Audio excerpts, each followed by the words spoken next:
déjà, félicitations! Que ce soit pour développer l'activité de votre entreprise ou pour remplacer un collaborateur, c'est une superbe démarche pour apporter une nouvelle dynamique à l'équipe, mais aussi pour intégrer de nouveaux talents. Vous n'avez pas envie de faire d'erreur ou de recruter la mauvaise personne? C'est normal, mais pas de panique. Recruter efficacement, ça s'apprend. Vous n'êtes pas les seuls concernés. On me le dit, les études le disent, l'inadéquation du profil du candidat par rapport aux attentes de l'entreprise est l'obstacle le plus fréquent dans le processus de recrutement. Spécialité de la formation, durée et nature de l'expérience, conditions de travail, niveau du diplôme, etc. Cette inadéquation concerne 8 recrutements difficiles sur 10. Entre 2019 et 2020, le nombre de projets d'embauche augmente de près de 15%, mais la moitié des entreprises prévoient encore des difficultés pour recruter. Aujourd'hui, avec la période de crise sanitaire que l'on vit, il va falloir être encore plus armé pour pouvoir attirer mais aussi fidéliser vos futurs collaborateurs. Voilà ce qu'on va voir dans la vidéo. Dans un premier temps, on reviendra sur cette inadéquation avec 2 échecs courants rencontrés dans le processus de recrutement et qui mènent à l'échec. On verra ensuite qu'en agissant sur les 3 grandes phases du recrutement de manière claire et stratégique, vous parlerez des échecs au passé. Et j'en profiterai pour vous donner des techniques et des méthodes à appliquer dès maintenant pour réussir. Allez, c'est parti! Il n'y a pas plus stratégique que le recrutement pour une entreprise. Si vous recrutez la mauvaise personne dans le sens pas adéquat, vous verrez rapidement les résultats sur la situation de l'entreprise. Contrairement à ce que l'on pourrait croire, le recrutement, ce n'est pas une chose simple. Ça répond à des techniques particulières et ces enjeux sont importants dans un environnement de plus en plus compétitif. Et on en oublie souvent qu'une erreur de casting peut coûter très cher à une entreprise. Voyons ensemble 2 cas que je rencontre souvent avant d'accompagner les chefs d'entreprise et qui sont justement étroitement liés à cette inadéquation de profil. Le premier, la précipitation et le recrutement dans l'urgence. Vous est-il déjà arrivé de recruter dans l'urgence?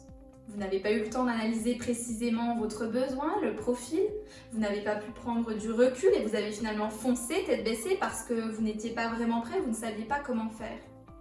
Et si vous vous posiez les bonnes questions pour ne pas prendre le premier candidat venu, au risque peut-être de devoir tout recommencer? Tout recommencer parce qu'il n'a pas les compétences, des compétences que vous connaissiez peut-être pas, parce qu'il n'a pas les mêmes valeurs et il ne s'intègre pas correctement, ou parce qu'il n'a pas compris le poste et n'a finalement pas les mêmes attentes que vous. Il y a beaucoup de raisons à l'échec du recrutement, mais il y a bien plus de solutions pour les éviter. Le deuxième cas que je rencontre régulièrement, le recrutement de ses semblables. Peut-être que ça vous parle aussi. Vous est-il déjà arrivé de recruter selon votre propre image? On a tendance à se rapprocher de nos semblables, c'est ce que l'on appelle le recrutement miroir. Alors oui, comme le dirait le dicton, qui se ressemble s'assemble. Mais ne dit-on pas aussi que les opposés s'attirent? On a tendance, pour se rassurer, à se rapprocher de nos semblables, de personnes qui nous ressemblent. Et, selon le poste, à recruter par exemple des gens qui ont la même formation, le même parcours, qui sont passés par des entreprises similaires ou sur des postes similaires. Et si finalement on oubliait en partie cela pour apporter de la nouveauté? On sait pourtant que la diversité est source de performance pour une entreprise, mais ça nous rassure. Et on se dit que parce que cette personne nous ressemble, elle s'intégrera probablement bien. Et par excès de confiance, finalement, on va biaiser notre décision. Et plus encore, vu que cette personne nous ressemble et qu'elle s'intégrera bien, après avoir validé l'embauche, on zappe l'intégration. Dans ces 2 cas, précipitation et recrutement miroir, nous sommes bien dans une inadéquation entre le profil du candidat et les attentes de l'entreprise.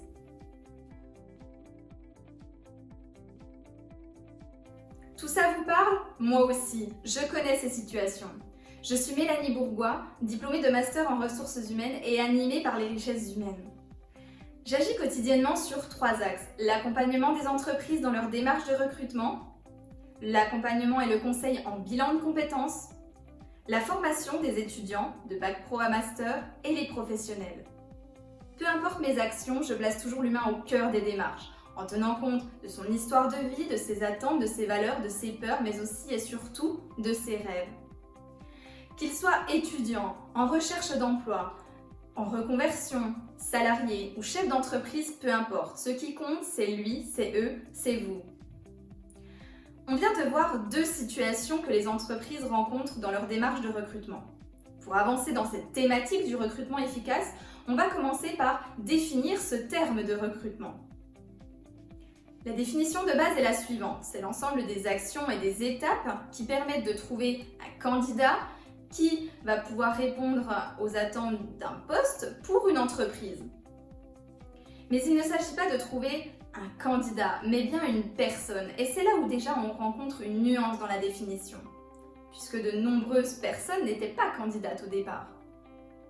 C'est là toute la richesse et l'importance du recrutement. En parlant de personnes, on inclut ainsi dans la définition les candidats qui postulent directement à une offre, donc qui viennent à nous, et les non-candidats qui n'auraient pas postulé à l'offre, c'est nous qui allons les chercher, c'est nous qui allons les approcher via les réseaux ou par approche directe. Et donc, avec cette nuance, on découvre de nouveaux profils. Et l'ensemble des étapes et des actions alors ? Eh bien justement, il existe un ensemble de méthodes qui va vous permettre de réussir vos recrutements et par conséquent de limiter les échecs. Prenons par exemple les 3 grandes phases du recrutement pour lesquelles je vais vous donner des conseils que vous pourrez appliquer dès maintenant. Préparation, entretien, intégration. Vous êtes d'accord avec moi, dans cette première phase de préparation, on est censé anticiper.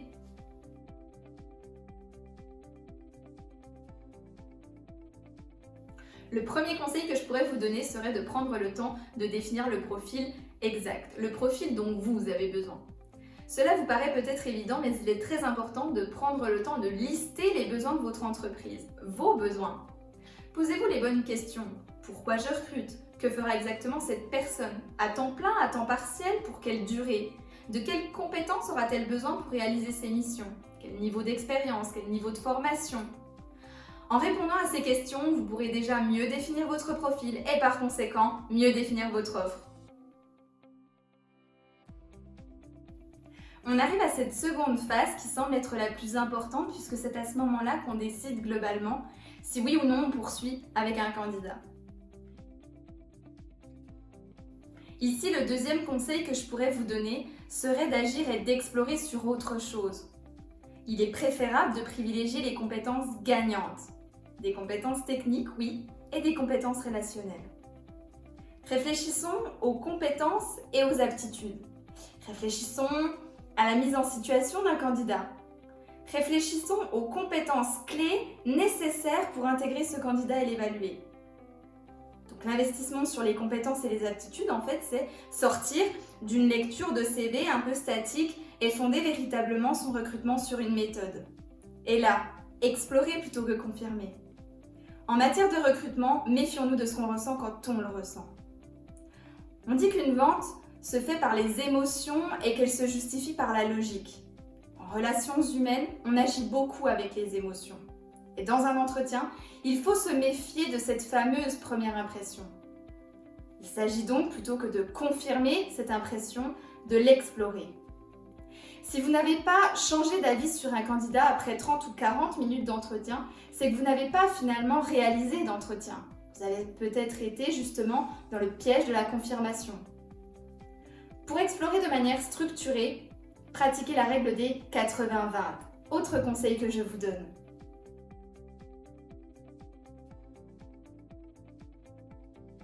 « 80% d'écoute active, 20% de questions bienveillantes et préparées. Ce qui vous évite aussi l'interrogatoire directif ou le laisser-aller complet et donne plus de vivant à l'échange, plus d'énergie, de convivialité et de plaisir. Créer cet espace est déterminant. Enfin, dans cette troisième phase, on est sur l'accueil et l'intégration de votre nouveau collaborateur. Oui, ça y est, vous l'avez trouvé, vous allez l'intégrer. Vous avez la date, ok, vous savez quand il arrive et où il arrive. N'oubliez pas que pour son premier jour, votre nouveau collaborateur sera peut-être, si ce n'est plus, nerveux que vous. Donc le troisième conseil que je pourrais vous transmettre serait de libérer un peu de temps pour préparer en amont son arrivée le jour J. Assurez-vous que son poste de travail soit prêt. Prévoyez du temps ou quelqu'un pour l'accompagner dans ses premières démarches.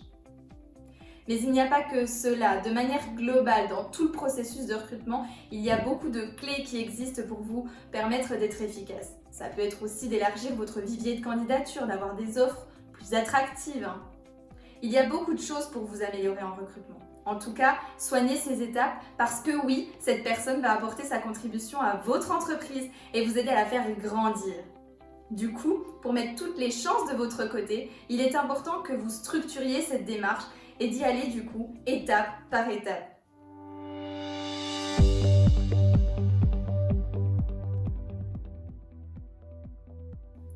Recruter efficacement avec les bonnes techniques. J'ai mis en place cette formation parce que la problématique était toujours la même. Il est difficile de trouver la bonne personne pour le bon poste. Mieux recruter, c'est s'attacher à réaliser chaque étape de la meilleure manière possible. S'assurer de la qualité de sa démarche plutôt que de se laisser aller à la tentation de faire plus pour avoir un résultat ou alors de faire vite parce qu'on ne sait pas comment faire pour combler ce besoin. Il n'existe jamais de solution parfaite, mais je vais vous accompagner dans cette formation pour que vous puissiez avoir les principes et les techniques qui vous mettent sur la bonne voie. Dans cette formation, je vous accompagne vous chargé de recrutement, vous responsable de service, vous chef d'entreprise, vous qui faites partie de ce merveilleux processus de relations humaines. Oui, je parle bien de processus de relations humaines parce qu'on n'est pas en train de parler de produits ou de services. On parle d'humain, on parle de vrai, on parle de sincérité. Et la seule variable durable pour développer une entreprise, ce sont les personnes qui la composent. Le recrutement, c'est comme dans une relation de séduction au moment du premier rendez-vous. Il faut que ça matche ou ça matche pas. On doit se séduire, il faut se plaire mutuellement, il faut qu'on ait un coup de cœur pour l'autre. Cela que l'on se positionne comme candidat ou comme recruteur.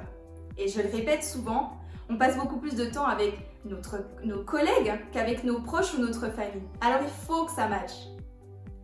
Tout cela ne mérite pas qu'on y consacre de l'intérêt et qu'on soigne sa démarche. En travaillant ensemble, on redéfinira ce processus, on redéfinira ces étapes. On verra ainsi que le terme recrutement inclut tout un processus de l'identification des besoins à l'intégration du nouveau collaborateur. Comme vous l'avez compris, le recrutement ne concerne pas que le CV ou l'entretien, mais il englobe bien plus que ça. L'idée, c'est que vous puissiez repartir gagnant. Vos résultats, vous saurez définir le profil dont vous avez réellement besoin. Vous serez capable de mener des entretiens efficaces. Vous saurez identifier les compétences de chaque candidat et surtout, vous aurez une posture légitime pour prendre des décisions positives sur le long terme.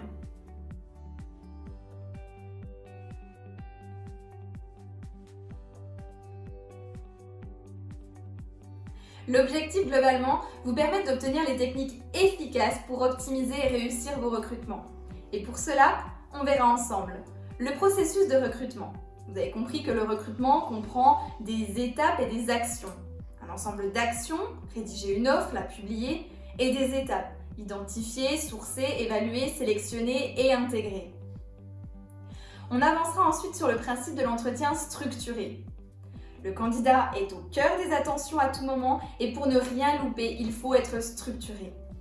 Mettre en place un entretien structuré va vous permettre d'améliorer la capacité de votre processus à sélectionner des candidats qui correspondent à vos besoins et donc d'éliminer des étapes qui sont superflues. Vous irez à l'essentiel. Ainsi, même si vous avez peu de temps, vous devez recruter dans l'urgence et que vous avez peu de délai, vous pourrez être efficace. Un bon entretien doit vous permettre de pouvoir décider avec un degré fort de certitude et sans biais cognitif si oui ou non vous allez poursuivre avec un candidat. Vous allez donc structurer votre entretien avec des critères précis sur le comportement, sur les compétences, sur la personnalité, sur les valeurs du candidat, tout en prenant soin de lui. L'écoute active est la place de l'humain. À cet effet, on verra que le recrutement est une conversation et une relation entre deux personnes, d'où l'importance mise sur le suivi et sur le fait de se parler avec bienveillance. Prendre soin d'un candidat se fait du début à la fin. Dans cette partie, on développera également la méthode 80-20 qu'on a évoquée tout à l'heure avec l'écoute active. Allez, bonus que je vous donne dès maintenant, c'est 3 lettres. QCR. Questionnement, cadrage, reformulation. Ce sont les 3 piliers de l'écoute active. Pour moi, cette boîte à outils, elle est indispensable pour toute personne qui recrute. Oui, 3 lettres. On questionne, on donne un cadre et on reformule. Vous pourrez ainsi l'appliquer dans vos entretiens avec les candidats, mais aussi avec les opérationnels ou avec les clients. Et c'est peut-être d'ailleurs ce que vous faites déjà. Et on ira plus loin justement sur l'écoute active et on verra qu'un bon recruteur doit savoir se taire. Pour faire simple, ce sont toutes les techniques qui vont vous permettre d'influencer, de creuser vos questions, vos entretiens. Ainsi, apprenez à vous taire d'abord, puis développez l'écoute active. Je vous garantis des résultats. Pendant ces quelques minutes, on vient de voir que le recrutement dans l'urgence et le recrutement miroir n'étaient pas efficaces, mais qu'on pouvait en changer avec des techniques simples.